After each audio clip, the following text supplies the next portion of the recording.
अस्सलाम वालेकुम। ये मई जून 2022 पेपर 22 ठीक है। आज हम सॉल्व करेंगे। अच्छा, इसको सॉल्व करने से पहले कुछ इंस्ट्रक्शन ये है कि पहले एक क्वेश्चन है, ठीक है, उसको आप खुद ट्राई करें, ठीक है। फिर जाके देखेंगे किस तरह क्या थॉट प्रोसेस है मेरा और फिर मैंने किस तरह सॉल्व किया इसको, ठीक है। तो उसको स्टार्ट करते हैं जल्दी से। क्वेश्चन 1 पे आ जाता है। तो क्वेश्चन 1 में choose from the following compounds and answer the question, ठीक है। इन सारे कंपाउंड्स में से हमें आंसर करना है। Each compound use once, more than once और नॉट एट ऑल, ठीक है। State which compound is purple in colour, ठीक है। कलर्स के हिसाब से हमने जो थोड़ा बहुत ओ लेवल केमिस्ट्री में पढ़ा है, ठीक है, उसमें हमने जिनके कलर्स पढ़े हैं और पर्पल कलर में हमने एक ही कंपाउंड पढ़ा है बेसिकली, ठीक है। और वो पढ़ा है हमने पोटेशियम मैग्नेट, ठीक है, KMnO4, जो हमें यहाँ नज़र आ रहा है, ठीक है। KMnO4 एक ऑक्सीडाइजिंग एजेंट है हमारे पास, तो हमने KMnO4 लिख दिया आंसर में। KMnO4 जो कि एक ऑक्सीडाइजिंग एजेंट, ठीक है, ऑक्सीडाइजिंग एजेंट है। कलर्स का चेंज होता है, आपको पता है, पर्पल टू कलरलेस जाता है, ठीक है, पर्पल टू कलरलेस कलर करता है इसका, ठीक है, जब ये रिड्यूस होता है। ये ऑक्सीडाइजिंग एजेंट है तो ये रिड्यूस होता है। और दूसरा जो इसके साथ रिएक्ट कर रहा होगा रिएक्टेंट, उसको ऑक्सीडाइज करेगा, खुद रिड्यूस होगा, ठीक है। अच्छा, पार्ट बी पे आ जाते हैं। Reacts with aqueous sodium sulphate to form white PPT, white PPT बनाता है। अच्छा, प्रेसिपिटेट बना रहा है यानी इनसॉल्युबल सॉल्ट बना रहा है, ठीक है। रिएक्ट्स विद सोडियम सल्फेट, कौन सी सल्फेट कौन सी ऐसा सल्फेट है जो इनसॉल्युबल सॉल्ट बनाए। हम थोड़ा अगर यहाँ पे आए तो हमें लगता है कि बेरियम सल्फेट, हमने कुछ सल्फेट ऐसे पढ़े हैं जो इनसॉल्युबल, उसमें बेरियम सल्फेट का नाम आता है, ठीक है। तो हमने बेरियम नाइट्रेट को अगर मैं रिएक्ट करा दूँ, बेरियम नाइट्रेट एक सॉल्युबल सॉल्ट है, ठीक है। ऑल नाइट्रेट्स आर सॉल्युबल, तो सोडियम सल्फेट के साथ रिएक्ट करेगा और बेरियम सल्फेट वाइट प्रेसिपिटेट, तो बेसिकली ये रिएक्शन होगा हमारे पास। सोडियम सल्फेट Na2SO4 रिएक्ट करेगा हमारे पास बेरियम नाइट्रेट के साथ और ये बन जाएगा आपका बेरियम Ba2SO4, ठीक है, और NaNO3, ठीक है। इसमें ये बेरियम सल्फेट जो हमारे पास बना है, ये इसका वाइट PPT। तो इसमें क्या चीज़ ने रिएक्ट करा है सोडियम सल्फेट के साथ, बेरियम नाइट्रेट ने रिएक्ट किया, तो इसका आंसर बेसिकली बेरियम नाइट्रेट है, ठीक है।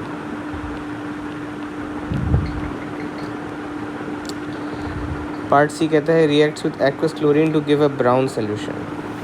अच्छा, रिएक्ट्स विद क्लोरीन, अभी जो हमने सारे हेलोजेंस के रिएक्शन पढ़े हैं, क्लोरीन, आयोडीन, ब्रोमीन, ठीक है, ये हेलोजेंस के रिएक्शन है। इसमें हमें एक चीज़ देखिए, ग्रुप 7 में जैसे जैसे हम ग्रुप के ऊपर जाएंगे, ठीक है, यहाँ आयोडीन होता है, फिर हमारा ब्रोमीन होता है, फिर हमारे क्लोरीन होता है। जैसे जैसे ऊपर जाते हैं रिएक्टिविटी बढ़ती है, ठीक है, हेलोजेंस की रिएक्टिविटी जैसे जैसे ऊपर जाते हैं ग्रुप पे वैसे बढ़ती है। तो अगर मैं ब्राउन, अच्छा ब्राउन की बात आ गई, तो ब्राउन कलर का कौन सा हेलोजन होता है, हमें पता है कि जब आयोडीन बनता है तो वो ब्राउन कलर का है, ठीक है, ब्राउन कलर का सोल्यूशन बनाता है, ठीक है। और क्लोरीन के साथ अगर कोई आयोडीन का आयन रिएक्ट कर जाए तो डिस्प्लेसमेंट रिएक्शन हो सकता है हमारे पास। तो बेसिकली होगा ये, क्योंकि क्लोरीन ज़्यादा रिएक्टिव है आयोडीन से, तो अगर हम पोटेशियम आयोडाइड को पकड़ें, अच्छा पोटेशियम आयोडाइड हमारे पास जो है रिड्यूसिंग एजेंट भी, तो और सब कलर ब्राउन हो जाता है, ठीक है। तो पोटेशियम आयोडाइड को डिस्प्लेस करने के लिए क्लोरीन का इस्तेमाल कर सकते हैं, क्योंकि chlorine is more reactive than iodine ion, ठीक है। और ये बना देगा KCl और आयोडीन, ठीक है। इसको बैलेंस करना है तो 2 टाइम्स यहाँ लगाते हैं, 2 यहाँ लगाते हैं। अच्छा, तो ये रिएक्शन है। तो किस चीज़ ने रिएक्ट किया, आंसर इसका पोटेशियम आयोडाइड, ठीक है। इस prepared using a precipitation reaction, precipitation reaction हमारे पास क्या होता है प्रेसिपिटेशन रिएक्शन, थोड़ा गो थ्रू कर लें कि होता क्या है। प्रेसिपिटेशन रिएक्शन के लिए मैंने पीडीएफ खोली है। तो हमने देखा था कि प्रेसिपिटेशन रिएक्शन, हमने जो प्रेसिपिटेशन रिएक्शन पढ़ा था वो ये पढ़ा था, ठीक है। इसमें क्या होता था कि 2 सॉल्युबल सॉल्ट लेते थे हम, ठीक है। 2 सॉल्युबल सॉल्ट लिए हमने, उनको रिएक्ट कराया और एक इनसॉल्युबल सॉल्ट बना, ठीक है। इस केस में AgCl बना है, ठीक है। और अगर हम सवाल देखें तो कह रहा है इस प्रिपेयर्ड यूजिंग प्रेसिपिटेशन रिएक्शन, तो ऑप्शन आएगा ज़्यादा हो सकते हैं। AgCl में जो ऊपर ही नज़र आ रहा है, तो AgCl हमने किस तरह बनाया यहाँ पे आप देख सकते हैं कि हमने लिया सिल्वर नाइट्रेट रिएक्ट कराया NaCl के साथ, दोनों एक्वस फॉर्म में है, ठीक है। ऑल नाइट्रेट्स आर सॉल्युबल और NaCl ऑफ कोर्स नमक होता है तो पानी में सॉल्युबल होगा, ठीक है। AgCl बन गया जो कि सॉलिड है, और बना NaNO3, NaNO3 भी नाइट्रेट है, सॉल्युबल है, ठीक है। तो बेसिकली AgCl हमारे पास एक इनसॉल्युबल सॉल्ट है जो प्रिपेयर हम कर सकते हैं प्रेसिपिटेशन मेथड से। तो AgCl आंसर हो जाएगा। Contains an anion with a charge of -3, charge of -3 बहुत आसान है। हाँ, सोडियम नाइट्रेट नज़र आ रहा है हमें, ठीक है। नाइट्रेट नहीं, सॉरी। तो इसको इस पर अगर हम गौर से देखें तो नाइट्रोजन के ऊपर -3 चार्ज होता है, ठीक है। सोडियम के ऊपर प्लस चार्ज होता है, और जब कंपाउंड बन जाता है Na3N, ठीक है। क्रॉस, तो मैंने ये क्रॉस होकर इधर आ गया, इसका 1 क्रॉस होकर इधर आ गया, तो Na3N इस तरह आया। तो उसके ऊपर ऑक्सीडेशन स्टेट -3 की, चार्ज -3 का है, ऑक्सीडेशन स्टेट -3 का है, आंसर Na3N है, ठीक है। Na3N is a test for reducing agent. Reducing agent में ऊपर देख चुके हैं पोटेशियम आयोडाइड, ठीक है। पोटेशियम आयोडाइड कलर ब्राउन देता है, कलरलेस टू ब्राउन जाता है जब रिड्यूस हो गया। रिड्यूसिंग एजेंट है तो ऑक्सीडाइज जब हो गया। ऑक्सीडाइज कैसे हो गया, थोड़ा मैं हर चीज़ से थोड़ा और भी दे देता हूँ। ऑक्सीडाइज ऐसे हो गया कि इधर इसके पास चार्ज -1 था, इधर इसके पास आयोडीन के पास चार्ज 0, तो -1 से जब 0 गया तो लॉस ऑफ इलेक्ट्रॉन हुआ, ऑक्सीडेशन स्टेट इंक्रीज़ हुई तो ऑक्सीडेशन हो गया, ठीक है। और यहाँ पे क्लोरीन के साथ रिडक्शन हो रही है, रिडॉक्स रिएक्शन है, 0 से क्लोरीन जा रहा है -1 पे, ठीक है। पोटेशियम का +1 है, पोटेशियम का +1 है, ठीक है। तो क्लोरीन बेसिकली हमारे पास रिड्यूस हो रहा है, ठीक है। रिड्यूसिंग एजेंट ने पोटेशियम आयोडाइड क्लोरीन को रिड्यूस किया, खुद ऑक्सीडाइज हो गया, ठीक है। Simple is that. Table shows information about elements in group 4। Sulphur आ गया हमारे पास में, सल्फ़र सिंपल है, 8 लग जाएगा इसकी कॉन्फ़िगरेशन में। State the electronic configuration of sulphur, तो यहाँ लिखते हैं 286। Predict the density of polonium. अच्छा, प्रेडिक्शन में इतना मसला नहीं होता, प्रेडिक्शन में आप देख रहे हैं कितने का डिफरेंस आ रहा है, 2 का डिफरेंस आ रहा है। तो कुछ भी लिख दें, 1.5 के डिफरेंस पे लिख दो, 7.5 समथिंग, ठीक है। रेंज दी होती है मार्क्स की में, तो इतना मसला है कि होगा नहीं इसमें। Sulphur has a boiling point of 445 and predict the physical state of sulphur at 200 degree Celsius. अच्छा, बॉइलिंग पॉइंट हमारे पास, अच्छा अभी सल्फ़र फ़िलहाल 200 डिग्री सेल्सियस, सही है। और बॉइलिंग पॉइंट इसका 445 है, ठीक है। और मेल्टिंग पॉइंट ये दिया है सल्फ़र का 113। तो मेल्टिंग पॉइंट का मतलब है कि मेल्ट हो चुका है, सही है। अगर सॉलिड स्टेट में था तो मेल्ट हो चुका है, 200 डिग्री सेल्सियस पे मेल्टेड पड़ा होगा, ठीक है। लेकिन बॉइलिंग पॉइंट इसका अभी तक आया नहीं है, तो ये गैस पे नहीं कन्वर्ट हुआ होगा, तो इसकी फ़िज़िकल स्टेट अभी क्या होगी, लिक्विड, ठीक है। तो लिक्विड, और एक्सप्लेनेशन क्या है, यही कि भाई 200 बीच में दोनों के, मतलब इसको एक्सप्लेन कर दीजिएगा 1 मार्क के लिए, ठीक है। Oxygen exist at diatomic molecule, draw and dot and cross diagram show the outer shell electrons, ठीक है। तो ये 2 ऑक्सीजन के आइटम बना दिए मैंने। ऑक्सीजन हमारे पास कोवेलेंट बॉन्डिंग शो करता है, यानी इसमें इलेक्ट्रॉन शेयरिंग होगी, ऑक्सीजन दूसरी बात हमारे पास ग्रुप 6 में होता है। ग्रुप 6 का मतलब है इसके पास 6 वैलेंस इलेक्ट्रॉन है। 6 वैलेंस इलेक्ट्रॉन मतलब 6 आउटर शेल इलेक्ट्रॉन है। तो 6 आउटर शेल इलेक्ट्रॉन हम बना देंगे। ऑक्सीजन के बीच में डबल बॉन्ड होता है, ठीक है। तो डॉट एंड क्रॉस बनाना है, तो ये दो क्रॉस आ गए, ये डॉट डॉट इसका आ गया, और डबल बॉन्ड है तो डॉट क्रॉस, ठीक है जी। ये डॉट एंड क्रॉस हो गया। Explain in terms of structure and bonding why oxygen has low melting boiling point. अब मैंने ऊपर बोला कोवेलेंट बॉन्डिंग। कोवेलेंट के दो टाइप होते हैं, जाइंट मॉलिक्यूलर, सिंपल मॉलिक्यूलर। ठीक है, simple molecular structure and bonding. Simple molecular structure है, कोवेलेंट बॉन्डिंग है। सिंपल मॉलिक्यूलर कोवेलेंट स्ट्रक्चर है इसका, ठीक है। और अगर ज़्यादा 2 मार्क का होता, ज़्यादा उसने पूछा होता तो मैं ये भी कह देता कि भाई weak van der Waals forces हैं उसके पास, ठीक है, weak van der Waals forces, क्योंकि सिंपल मॉलिक्यूलर हमारे पास वैन डर वाल्स फोर्सेज होती है, main attraction. Selenium is non metal, reduce the formula of selenium 4 oxide. Selenium 4 oxide का मतलब ये है कि नॉन मेटल है। सेलेनियम 4 का मतलब है कि सेलेनियम के ऊपर चार्ज -4 का होगा, ठीक है। ऑक्सीजन के ऊपर क्या चार्ज होता है, -2 का होता है। ऑक्साइड बनानी है इसकी, क्रॉस मल्टीप्लाई कर देंगे। पहले दोनों का कॉमन 2 है तो डिवाइड बाई 2 कर दें, तो क्रॉस मल्टीप्लाई करेंगे, डिवाइड बाई 2 करेंगे, ये 2 हो जाएगा, Si-2 और ये 1 हो जाएगा। फिर क्रॉस मल्टीप्लाई करेंगे, SeO2 बन जाएगा, ठीक है। कॉमन ले लिए 2 और 4 है। 4 का मतलब ये है कि इसके ऊपर चार्ज, बेसिकली ऑक्सीडेशन स्टेट की बात हो रही है, सेलेनियम 4 ऑक्साइड, ठीक है जी। Small sample of selenium 4 oxide dissolve in water, 2 drop of universal indicator added to solution. अच्छा, ये ऐसा सवाल है। सेलेनियम एक नॉन मेटल है, ठीक है। नॉन मेटल की ऑक्साइड क्या होती है? नॉन मेटल ऑक्साइड्स हमारे पास एसिडिक ऑक्साइड होती हैं, मानते हैं। मेटल ऑक्साइड क्या होती है? बेसिक ऑक्साइड होती है। हमने ऑक्साइड्स के बारे में कहाँ पढ़ा था? पढ़ा था हाँ, ये पढ़ा था एसिडिक ऑक्साइड।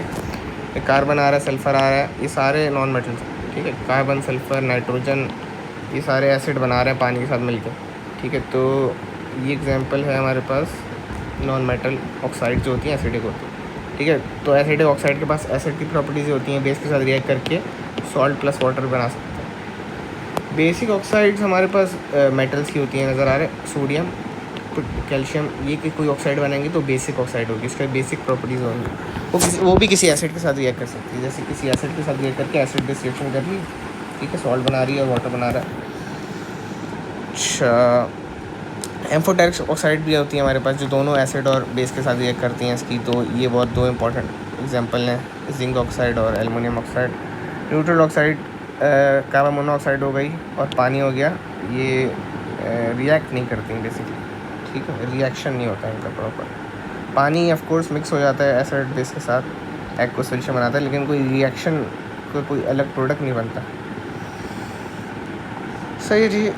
तो एसिडिक ऑक्साइड है, पानी में डिज़ोल्व किया, एसिड को पानी में डिज़ोल्व करेंगे, H+ आयन निकलेगा, ठीक है। मतलब H+ का मतलब ये नहीं हुआ, H+ का मतलब इस केस में ये हुआ कि एसिड है, तो एसिड का pH <7 होगा, ठीक है जी। तो कलर क्या होगा? येलोइश रेड हो जाएगा, ठीक है, यूनिवर्सल इंडिकेटर के हिसाब से। एक्सप्लेनेशन में ये होगा कि एसिडिक ऑक्साइड है, ठीक है, नॉन मेटल है, नॉन मेटल ऑक्साइड है जो एसिडिक होती है। Calculate the volume and DMQ of 30.2 oxygen. 30.2 grams of oxygen, moles निकाल लेंगे ऑक्सीजन के, ठीक है, बहुत आसान है फॉर्मूला। मास अपॉन MR, ठीक है, मास अपॉन MR, मास 30.2 दिया हुआ है, MR ऑक्सीजन का क्या होता है 32, ठीक है। मोल्स आ गए, मोल्स जो भी आएंगे, ठीक है। फॉर्मूला वॉल्यूम का क्या होता है? Volume number of moles multiply by 24 DM³ में चाहिए, तो 24 DM³। अगर CM³ में चाहिए होता है 24,000 CM³ हो जाता। तो यहाँ जो मोल्स आएंगे उसको यहाँ प्लेस करेंगे, मल्टीप्लाई 24 कर देंगे, आंसर आ जाएगा, ठीक है जी। अच्छा, ये आपने सवाल कर लिया होगा, ठीक है, क्योंकि होमवर्क था, ठीक है। तो इसमें क्या हो रहा है, हमारे पास मौजूद है एक एसिड, सही है, 4 कार्बन एसिड है, ब्यूटानोइक एसिड उन्होंने बताया भी है, ठीक है। ये रिएक्शन कर रहे हैं मैग्नीशियम के साथ, सॉल्ट बना रहे हैं और गैस बना रहे हैं, ठीक है। सॉल्ट अच्छा, जो सॉल्ट है, हाँ, तो एसिड है बेसिकली, ये एसिडिक प्रॉपर्टीज़ फॉलो करता है। अभी हम एसिड बेस की पीडीएफ खोली हुई थी, तो इसमें अगर मैं बात करूँ, ऊपर जाऊँ सही, एसिड की रिएक्शन में, तो हम देख सकते हैं कि हमने डिस्कस किया हुआ है कि मेटल प्लस एसिड हमें सॉल्ट और हाइड्रोजन देगा, ठीक है। तो सॉल्ट और हाइड्रोजन हमारे पास आ जाएगा, तो हाइड्रोजन गैस निकल रही है इसमें और सॉल्ट बनेगी। तो ये मेटल कोई भी हो सकता है, और ये एसिड हमारे पास जो है कार्बोक्सिलिक एसिड भी हो सकता है। क्या मैंने बात की हुई है, ऑर्गेनिक एसिड हमारे वीक एसिड होते हैं, पार्शली आयनाइज करते हैं। तो ये जितने भी कार्बोक्सिलिक एसिड हैं, इथेनोइक एसिड, मिथेनोइक एसिड, आगे तक जाते हैं विथेनोइक एसिड, पेंटेनोइक एसिड, सारे हमारे पास ऑर्गेनिक एसिड हैं, ठीक है, जो कि वीक होते हैं लेकिन एसिडिक रिएक्शन तो होल्ड करते हैं, ठीक है। एक ये रिएक्शन पड़ा था, आगे एक और रिएक्शन से भी काम आने वाला है, मेटल कार्बोनेट प्लस एसिड वाला रिएक्शन। जब हम किसी मेटल कार्बोनेट को रिएक्ट करते हैं एसिड के साथ, तो क्या होता है, एक सॉल्ट बनती है, वाटर बनता है और कार्बन डाइऑक्साइड बनता है, ठीक है ना। तो कार्बोनेट्स को अगर मैं रिएक्ट करूँगा एसिड के साथ, तो CO2 ऐड हो रहा है इसमें, CO2 भी बन रहा है। लेकिन अगर नॉर्मल मेटल को मैं रिएक्ट करूँगा एसिड का, तो सॉल्ट और वाटर ही बन रहा है सिर्फ। तो दो प्रोडक्ट बन रहे हैं, सिर्फ मेटल और एसिड को रिएक्ट करना है, मेटल कार्बोनेट को ऐड करने में कार्बन डाइऑक्साइड ही बन रहा है, ठीक है जी। तो यहाँ मेटल के साथ रिएक्ट किया तो क्या बना होगा, एक सॉल्ट बना होगा, सॉल्ट बताता हूँ क्या बना होगा, और गैस बना होगा, हाइड्रोजन, ठीक है, हाइड्रोजन गैस बना होगा मेटल के साथ रिएक्ट करने में। और इस केस में गैस बना होगा, हमारे पास गैस कौन सी बनी है, कार्बोनेट में gas carbon dioxide of course, ठीक है, और पानी लिक्विड होगा, ठीक है, H2O। डी हमारे पास H2O है। नेम करना, आइडेंटिफाई बाय नेम, अच्छा ये इंपॉर्टेंट है, यहाँ फॉर्मूला लिख दीजिएगा, फॉर्मूला H2O लिख दिया तो पता नहीं मार्क्स हो लेना मेरे, ठीक है। तो प्रॉपर्स ने जब नेम बोला है तो नेम लिख दें, वाटर भाई, और इस गैस क्या है, C, कार्बन डाइऑक्साइड, ठीक है, कार्बन डाइऑक्साइड। अच्छा B क्या है, B बताता हूँ, B एक ही सॉल्ट है, ठीक है। अभी B पे डिस्कशन करते हैं थोड़ी हम, उससे पहले हम A पे आ जाते हैं। A क्या चीज़ थी, हाइड्रोजन थी, तो हाइड्रोजन थी कि मेटल प्लस एसिड वाला रिएक्शन। सॉल्ट में क्या होता है, सॉल्ट में बेसिकली होता है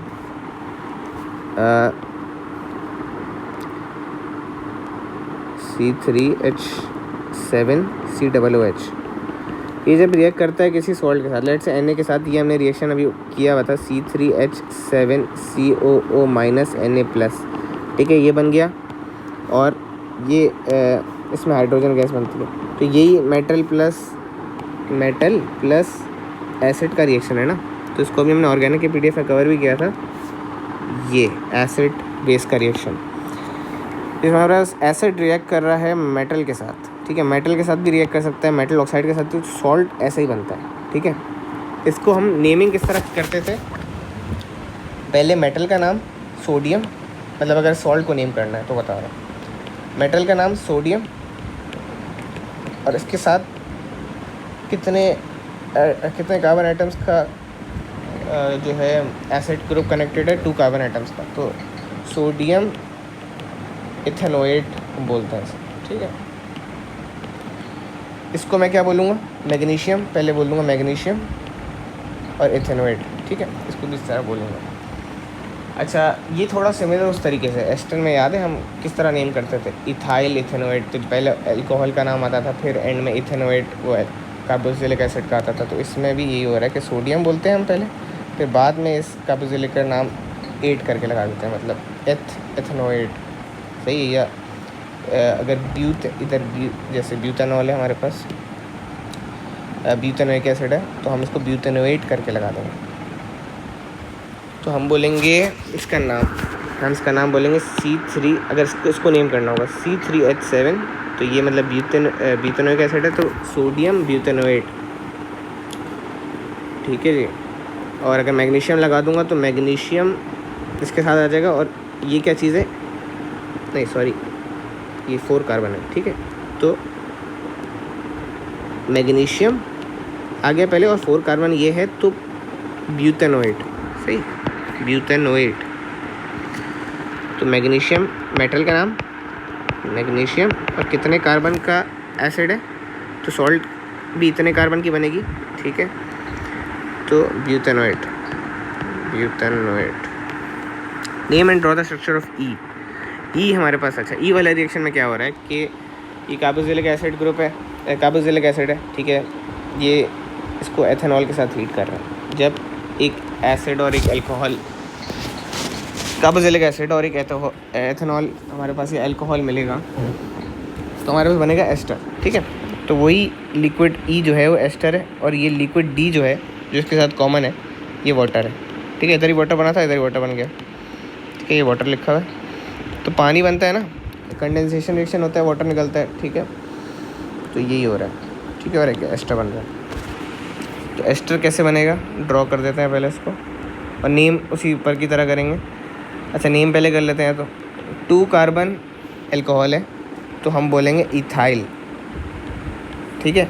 और 4 कार्बन एसिड है तो हम बोलेंगे ब्यूटेनोएट। स्ट्रक्चर हम इसका बनाएंगे इस तरह, पहले अल्कोहल बना देते हैं, ठीक है। ये अल्कोहल हो गया हमारे पास, ये हाइड्रोजन लगा दीजिएगा इसको, ठीक है, हाइड्रोजन लगा दीजिएगा। C डबल बॉन्ड O, 1 2 3 4 हो गए, सही, 4 एसिड के हो गए। बस अब हाइड्रोजन लगाना और कुछ नहीं, ठीक है। स्ट्रक्चर बन गया बड़े मज़े से। तो ये इसका जो है एथेनॉल पार्ट है, ये ब्यूटेनॉइड पार्ट है, सही है, ब्यूटेनॉइक एसिड का पार्ट है, सही है। इसमें होता है ये OH इसका जाएगा पानी में, ठीक है, और H इसका जाएगा एथेनॉल का, ठीक है। तो एक वाटर भी इसके साथ बनेगा, ठीक है। लेकिन सिर्फ स्ट्रक्चर ऑफ ई पूछा है तो ठीक है। State what is meant by weak acid, weak acid बता, पार्शियली आयनाइज, पार्शियली डिसोसिएट, तो पार्शियली आयनाइज, पार्शियली, तो बड़ा आसान डेफिनेशन है, ठीक है। 1 मार्क की। State the nuclear number, nuclear number को हम मास नंबर भी बोलते हैं।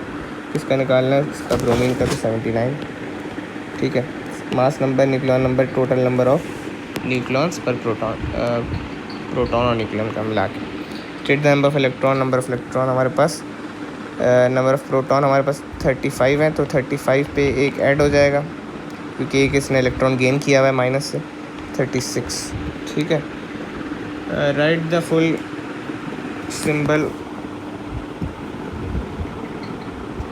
Right the full symbol for one another isotope of calcium. अच्छा हाँ, तो एक और आइसोटोप बताना है, तो इसमें इसका बस मास नंबर चेंज हो जाएगा, 41 और 20, सही है। Number of nucleon, number of neutron change कर दिया, 41 कर दें, 39 कर दें, एक ही बात है, इसका मास नंबर, ठीक है। एक ऊपर नीचे कर दें, आइसोटोप ही होगा। Describe how calcium 2+ is form from calcium atom, बड़ा आसान है, 2 इलेक्ट्रॉन लूज़ कर दिए बस, सही। By calcium bromide conduct electricity when molten. अच्छा आयनो कंपाउंड का पढ़ा है कि भाई मोल्टन होंगे तो इलेक्ट्रिसिटी कंडक्ट होगी, वरना सॉलिड होंगे तो नहीं होगी। मोल्टन में क्यों होंगे, मोबाइल इलेक्ट्रॉन्स होंगे, बस मोबाइल इलेक्ट्रॉन होंगे तो मूव करना आसान होगा। Predict 2 other physical properties of calcium bromide. Calcium bromide एक आयनिक कंपाउंड है, आयनिक कंपाउंड की क्या क्या प्रॉपर्टीज़ होती हैं वो आपको पता है, हाई मेल्टिंग बॉइलिंग पॉइंट होते हैं, ठीक है। और क्या प्रॉपर्टीज़ होती हैं,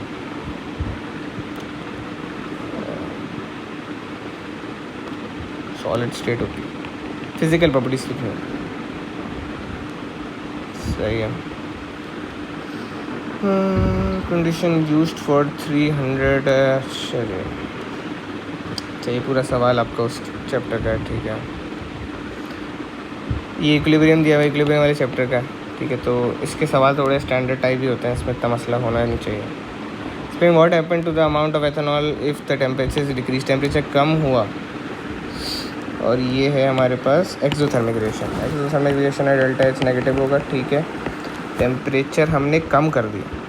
अब एक्सोथर्मिक रिएक्शन अगर हम टेम्परेचर कम कर दें तो इक्विलिब्रियम इस तरफ शिफ्ट हो जाएगा, लेकिन अगर एंडोथर्मिक होता है और टेम्परेचर कम कर दे तो इक्विलिब्रियम इस तरफ शिफ्ट हो जाता है, उल्टा शिफ्ट होता है, ठीक है, इस तरफ शिफ्ट हो जाता है। क्योंकि एक्सोथर्मिक है, एक जगह बहुत हीट निकलती है लेकिन हीट कम निकल रही है। हीट क्यों कम निकल रही है, अगर हीट कम निकल रही है तो ये उस तरफ जाएगा जहाँ एक्सोथर्मिक रिएक्शन में मानते हैं ना हीट निकलती है, ठीक है। लेकिन अभी बोल रहे टेम्परेचर गिर रहा है, टेम्परेचर गिर रहा है तो भाई टेम्परेचर बढ़ाओ। टेम्परेचर बढ़ेगा कैसे, कि मैं आगे की तरफ जाऊँगा, तो भाई राइट हैंड साइड पे इक्विलिब्रियम जाएगा। और एक्सप्लेनेशन आप कर दीजिएगा इसको ऐसे ही कि भाई टेम्परेचर कम हो रहा है तो अपोज करता है, 2 मार्क की एक्सप्लेनेशन हो जाएगी। What happens amount of ethanol in the equilibrium में, तो प्रेशर डिक्रीज हो जाएगा, तो प्रेशर डिक्रीज होगा तो अच्छा ये गैसियस का है तो इसमें 1 मोल इधर है और 1 + 1 मोल 2 मोल इधर, ठीक है। प्रेशर अगर इंक्रीज़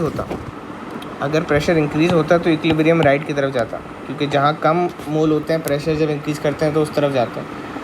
प्रेशर डिक्रीज़ किया है तो अब जहाँ ज़्यादा मोल होंगे वहाँ जाएगा, मतलब इस रिएक्टेंट साइड पे मोल्स ज़्यादा है ना, 1 + 1, 1 मोल इसका है 1 मोल इसका है, तो रिएक्शन इस तरफ जाएगा, तो जाएगा लेफ़्ट हैंड साइड, ठीक है। इसको एक्सप्लेन कर दीजिएगा, ये जो एक्सप्लेनेशन मैंने बोली। फर्मेंटेशन अच्छा, फर्मेंटेशन अभी हमने पढ़ा था इसमें, ठीक है। क्या पढ़ा था फर्मेंटेशन, अल्कोहल्स के पास पढ़ा था ना कि अल्कोहल बनता है उसमें एथेनॉल बन रहा होता है। फर्मेंटेशन का ये प्रोसेस है, ठीक है जी।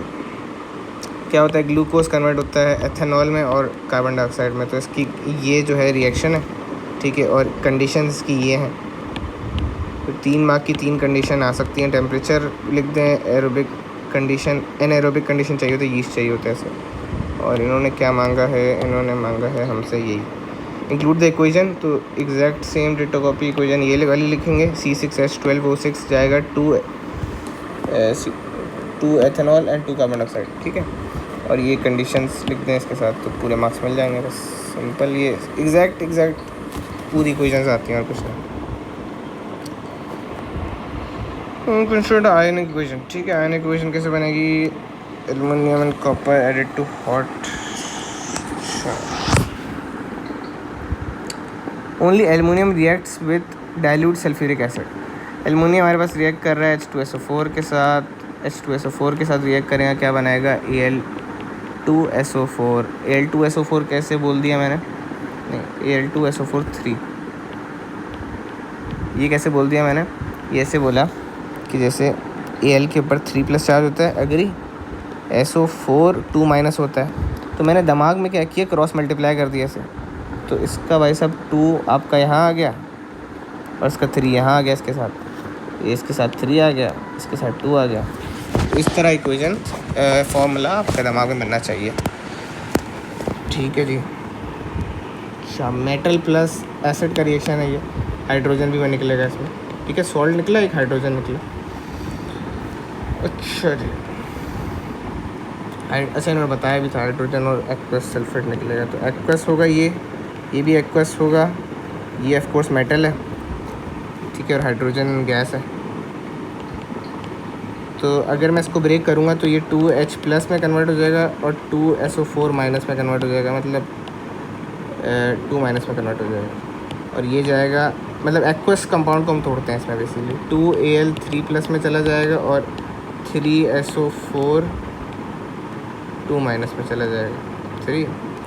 अगर मैं इसको काट दूँ, मतलब क्रॉस कर दूँ इसको, 3 इधर से कटा, 2 इधर से कटा, 1 इधर बच जाएगा, फिर मतलब दोनों साइड से 2 काट दिए मैंने, 1 SO4 2- बच जाएगा इधर, सही है जी। तो हमारे पास फाइनल इक्वेशन कुछ ऐसे बनेगी। अच्छा इसको बैलेंस नहीं किया ना मैंने, वही मैं कहूँ, कैंसिल आउट नहीं होगा, 3 टाइम्स ही आ जाएगा। 3 टाइम्स क्यों आएगा, क्योंकि SO4 3 टाइम्स है, 3 टाइम्स यहाँ आ जाएगा। 2 टाइम्स एल्युमिनियम आ जाएगा क्योंकि Al2 है। हाइड्रोजन कितना हो गया, 3 × 2 6 टाइम्स हो गया, तो यहाँ 3 लगा दूंगा, 6 हो जाएगा, ठीक है। अब जो है दोनों साइड से SO4 कैंसिल आउट हो जाएगा, मतलब अगर आप इसको आयन से ब्रेक करें, इसको आयन से ब्रेक करें, एक्वस वाले को आयन से ब्रेक कर दें तो SO4 कैंसिल आउट हो जाएगा, तो आपके बनेगा फाइनल इक्वेशन 2Al + 6H+ हमारे पास जाएंगे, 2Al 3+ आयन बनेगा, यहाँ से 3+ आयन बनेगा, 2Al 3+ आयन बनेंगे और 3 SO4 2- आयन बनेंगे, ठीक है। 2Al 3+ बनेगा प्लस 3 हाइड्रोजन बन जाएंगे, देखिए बैलेंस भी हो रहा है, ठीक है। डिस्क्राइब केमिकल टेस्ट फॉर, अच्छा ये इसका टेस्ट हमारे पास टेस्ट फॉर कैटायंस के अंदर लिखा हुआ है, एक टेबल है टेस्ट फॉर कैटायंस का, उसको जाके गो थ्रू करें। उसमें सारे कैटायंस के टेस्ट है और बस सिंपल एग्जैक्ट डिटो कॉपी वही छापना है आप। ये P4 के अंदर ज़्यादातर आता है ये टेस्ट फॉर कैटायंस। P4 के अंदर आता है, कैल्शियम का भी सबका होता है उसमें टेस्ट, तो वही चीज़ यहाँ पे लिखना है NaOH के साथ। और NH3 का जो रिएक्शन नहीं होता जिसमें वाइट PPT बनेगा क्या बनेगा वो सब एग्जैक्ट सेम यहाँ लिखेंगे, 2 मार्क्स मिल जाएंगे। Aqueous aluminum sulfate crystallite to make hydrated sulfate. Hydrated formula mass is 6. अच्छा hydrated sulfate का formula mass दिया हुआ 666।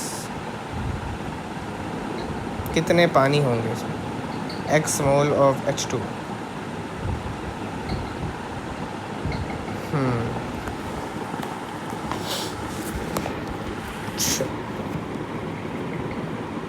तो एल्युमिनियम सल्फेट का निकाल लेंगे हम एक काम करेंगे, एल्युमिनियम सल्फेट का निकाल लेंगे कितना है, ठीक है। एल्युमिनियम सल्फेट,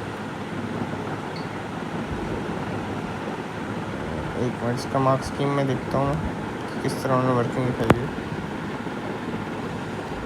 6 के पार्ट C, ताकि आपको डायरेक्ट वर्किंग ही दिखा दूँ मैं किस तरह काम चल रहा है। 6 का part C MR from aluminium sulphate. हाँ देखा, इन्होंने अकेला एल्युमिनियम सल्फेट का MR निकाला तो क्या आ गया 342। अब ये 342 एल्युमिनियम सल्फेट का है, बाकी सारा क्या है, किसका है, हाइड्रेशन है ना, बाकी सारा पानी है। तो अगर मैं 666 से माइनस कर दूँ 342 तो ये सारा ग्राम, ये सारा फॉर्मूला मास आ जाएगा पानी का, ठीक है। उसको ये जो सारा आएगा लेट से उसको डिवाइडेड बाय 18 कर दूंगा। क्यों 18 कर दूंगा, क्योंकि 2 यहाँ का होगा और 16 इसका होगा पानी का फॉर्मूला मास। तो 1 मोल का हमारे पास क्या होता है फॉर्मूला मास 18। इन दोनों को माइनस करके जो आएगा उसको डिवाइड बाय 18 करूँगा तो मोल आ जाएंगे मेरे पास, कितने आएंगे, ठीक है। तो इन दोनों को माइनस करूँगा, जो फॉर्मूला मास आएगा वो टोटल इन पानी का है, ठीक है। तो फिर मैं इसका डिवाइड बाय 1 पानी के से कर दूँगा। 1 पानी का 1 मोल में 18 होता है। एलॉय हमारे पास मिक्सचर होता है, ठीक है। State 1 problem cost by producing carbon dioxide and amphoteric pollution. सही, तो जनरल सवाल है। एसिड रेन हो सकती है हमारे पास, ठीक है। हमारे पास ग्लोबल वार्मिंग हो सकती है। Why calcium carbonate powder form में क्यों होना चाहिए, पाउडर फॉर्म में इसलिए होना चाहिए क्योंकि ज़्यादा सरफेस एरिया हो जाएगा, ज़्यादा रेट ऑफ कोलिजन होंगे, ज़्यादा रिएक्शन फास्टर होगा, simple. Decreasing temperature decrease the rate of reaction. क्यों, क्योंकि टेम्परेचर डिक्रीज़ करेंगे तो लेस कोलिजन होंगी हमारे पास। काइनेटिक, हमने काइनेटिक पार्टिकल थ्योरी में पढ़ा कि पार्टिकल स्लोली मूव करेंगे, लेस वाइब्रेशन होंगी, ठीक है, लेस कोलिजन होंगी। तो यही 2 मार्क के लिए बस ये लिखना। Explain why sulphur dioxide is oxidise in this reaction. बड़ा आसान है, सल्फर डाइऑक्साइड क्यों ऑक्सीडाइज हुआ है। सल्फर की पहले ऑक्सीडेशन स्टेट क्या थी, एक अकेला ऑक्सीजन क्या पता है -2 होती, ठीक है। यहाँ 2 ऑक्सीजन, 2 × 2 -4 टोटल ऑक्सीजन से, या तो इसको कुछ लोग इस तरह भी लिखते हैं 2 × -2, ठीक है। एक्स, अगर इसको बैलेंस न्यूट्रल आउट करने के लिए एक्स में जो कुछ लिखना हो तो ये -4 हो जाएगा पूरा। तो एक्स सल्फर के ऊपर क्या ऑक्सीडेशन स्टेट होगी +4, तब बैलेंस हो जाएगा ना, -4 +4। इसके ऊपर 0 होती है, इसके -6 होगी, -2 × 3 -6, और अब सल्फ़र के ऊपर +6 हो गई। तो सल्फ़र बेसिकली, या तो इसमें एक काम ये कर सकते हैं, एक ऑप्शन ये है कि गेन ऑफ ऑक्सीजन लिख दें, ठीक है। गेन ऑफ ऑक्सीजन की सल्फ़र डाइऑक्साइड था, सल्फ़र ट्राइऑक्साइड हो गया, गेन ऑफ ऑक्सीजन कर दिया इसे। या तो इसकी ऑक्सीजन स्टेट बना सकता है कि सल्फ़र पहले सल्फ़र के ऊपर +4 चार्ज था, जब प्रोडक्ट साइड में आया तो +6 चार्ज हो गया, तो ऑक्सीडाइज हो गया, ठीक है। बॉन्ड ब्रेकिंग, बॉन्ड फॉर्मिंग, इसका तो सिंपल मतलब एक ही आंसर रहता है, तो इसको देख लीजिएगा। जिंक कोटिंग, जिंक ज़्यादा रिएक्टिव है, पहले रिएक्ट कर जाएगा, सही, प्रिवेंट कर देगा आयरन को रिएक्ट करने से। मेटालिक बॉन्डिंग किस तरह होती है, मेटल आयंस आ जाते हैं। जिंक है तो एक मेटल आयन आएगा, एक इलेक्ट्रॉन आएगा उसके ऊपर, इस तरह, ठीक है। मेटालिक बॉन्डिंग, ये बता दीजिएगा इलेक्ट्रॉन्स हैं, सही है, मतलब ये इलेक्ट्रॉन्स के बारे में बता दीजिएगा इधर नीचे एक्सप्लेनेशन में। कंडक्ट ऑफ इलेक्ट्रिसिटी भी इन इलेक्ट्रॉन्स की वजह से होता है। कैथोड एनोड की इक्वेशंस भी लिख ही लेंगे आप उसकी, सही सिंपल इक्वेशन। कैथोड में क्या होता है, रिडक्शन होता है, रिडक्शन, इसकी रिडक्शन कर देंगे ना। जिंक हमारे पास Zn2 प्लस 2 इलेक्ट्रॉन जिंक बना देगा, और OH की एक होती है, ठीक है, एक ही होती है। हाँ अच्छा, OH का इन्होंने बताया हुआ। OH माइनस हमारे पास कहाँ जा रहा है, ऑक्सीजन मॉलिक्यूल में जा रहा है और वाटर मॉलिक्यूल में जा रहा है, ठीक है। इसकी एक ही बेसिकली होती है, रटी रटाई वो लिखनी है और कुछ नहीं। OH जब भी आता है एनोड पे एक उसकी इक्वेशन होती है, तो वो याद करनी है अपने। मोल्स का सवाल है, कितना बचा है यार, बाकी तो मैं ख्याल में कर लेंगे। इसको ऑर्गेनिक वाला तो फिर देख लेता हूँ, ऑर्गेनिक वाला एक दफ़ा। Draw structure of 2 alkanes with molecular formula C4H10, ठीक है। पहला एल्केन नॉर्मल बना देते हैं, C4H10, ठीक है जी। Show all the items, all the items का क्या मतलब है कि भाई डिस्प्लेड फार्मूला दिखा दो उसका। कल हमने सारे formula displayed formula, structural formula होता है। डिस्प्लेड फार्मूला मतलब सब आइटम्स दिखा दें कोई। 2 बनाने हैं डिफरेंट, तो एक में 3 कर देता हूँ, एक के साथ कार्बन सेंटर में लगा देता हूँ, ये 2 अलग अलग बन गए सारे।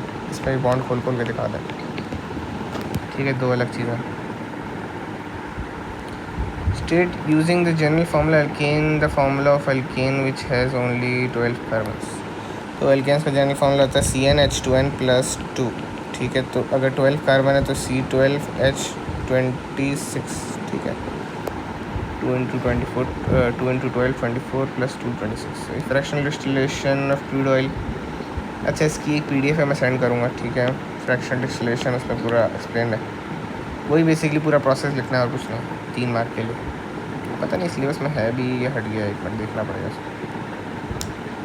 State the condition need for this substitution reaction. अच्छा, एल्केन पे जो हम सब्स्टिट्यूशन रिएक्शन करते हैं, chlorine the presence of UV light करते हैं, ठीक है जी। अच्छा ये एक चीज़ नोट की है, सेवरल प्रोडक्ट। सेवरल प्रोडक्ट क्या होता है, मैं कहता हूँ ना, एक एक करके निकलता है। C4 जैसे एक एक हाइड्रोजन करके निकलेगा, C4H9Cl हो जाएगा, फिर C4H8Cl2 हो जाएगा। ये सारे प्रोडक्ट्स हैं। HCl भी, ये सारे सेवरल प्रोडक्ट्स के अंदर आ रहे हैं। जो इसने सेवरल प्रोडक्ट खोला है ना, इसके अंदर एक एक हाइड्रोजन निकल रहा है, एक Cl लग रहा है, ठीक है। C4Cl10 भी बन सकता है इसमें, सारे हाइड्रोजन क्लोरीन से रिप्लेस हो गए। कंटेन्स कार्बन बाय मास, अच्छा एम्पिरिकल मॉलिक्यूलर फार्मूला 37.8 कार्बन है, इसको 12 से डिवाइड कर देंगे क्योंकि इसका MR से कर देंगे, डिवाइड करते हैं, ठीक है। क्लोरीन 55.9% है, 35.5 क्लोरीन का MR होता है, और हाइड्रोजन 6.3 MR1 होता है। यहाँ आ जाएगा, ठीक है। यहाँ इसके रेशोज़ आ जाएंगे, जो सबसे छोटा रेशो होगा उससे दोबारा डिवाइड करेंगे। लेट से आया 12, और 12 नहीं आया, यहाँ पे कुछ आ गया, 3 आ गया, ठीक है, ये 2 आ गया, ये 6 आ गया, ऐसा कुछ आ गया। मतलब मेरा मतलब ये कहने का है कि जो इसमें कैलकुलेटर नहीं मेरे वन करके दिखा देता है, जो इसमें सबसे छोटा आएगा उससे दोबारा डिवाइड करेंगे, तो एम्पिरिकल फार्मूला आ जाएगा। अच्छा मॉलिक्यूलर फार्मूला कैसे निकालें, एम्पिरिकल फार्मूला तो आ गया, लेट से C2 आ गया, H कुछ भी ले लेते हैं, C2 Cl4 Cl4H Cl3H6, क्या आ गया। अब इन्होंने मॉलिक्यूलर फार्मूला उस केस में निकाल सकते थे जब इन्होंने MR दिया होता। अगर उन्होंने MR दिया होता ना, तो हम क्या करते, इसका MR निकालते और दोनों के को डिवाइड करते, तो एक N की वैल्यू आती, ठीक है, उससे मल्टीप्लाई कर देते इस एम्पिरिकल फार्मूला को, तो उतने टाइम्स मॉलिक्यूलर फार्मूला बढ़ा है। अगर इन्होंने MR नहीं दिया हुआ तो सिंपली हम मल्टीप्लाई बाय 2 कर देंगे इसको।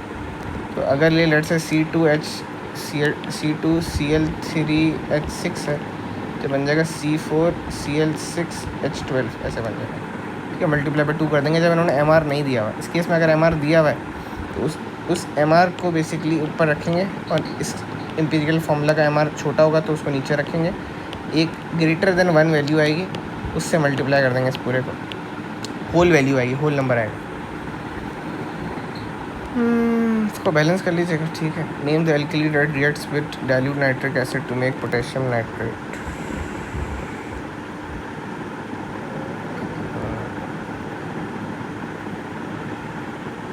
HNO3 के साथ कौन सी एल्कली रिएक्ट करे कि पोटेशियम नाइट्रेट बन जाए? अच्छा, पोटेशियम के अब कोई ऐसी एल्कली होनी चाहिए जिसके अंदर पोटेशियम होता हो, ठीक है। तो पोटेशियम हाइड्रोक्साइड हो सकता है, वो जब रिएक्ट करेगा HNO3 के साथ तो एसिड बेस रिएक्शन होगा, पोटेशियम नाइट्रेट बन जाएगा और पानी बन जाएगा। तो make colourless potassium nitrate from alkali and dilute nitric. Titration reaction है, एसिड है एक बेस है। अच्छा, टाइट्रेशन रिएक्शन का आपको डिटेल यहाँ से मिल सकती है जो हमने नीचे लिखा था, ठीक है। तो ये पूरा प्रोसेस आपने बता देना है। ये सारे जो हमने प्रिपरेशन ऑफ सॉल्ट में सारे मेथड्स पढ़े हैं ना, पूरे एज इट इज़ आते हैं 3 मार्क के लिए, तो भाई इसको एक्सप्लेन कर दें।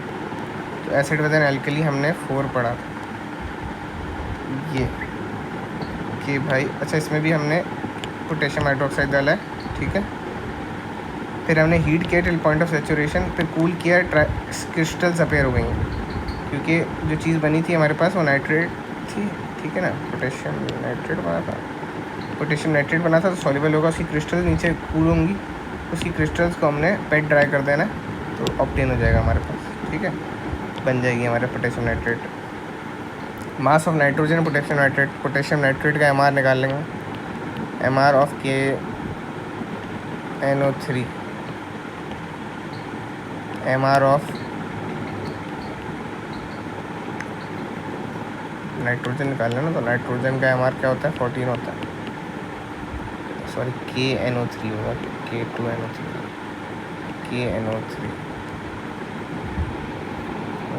तो MR इसको ऊपर रखेंगे KNO3 का।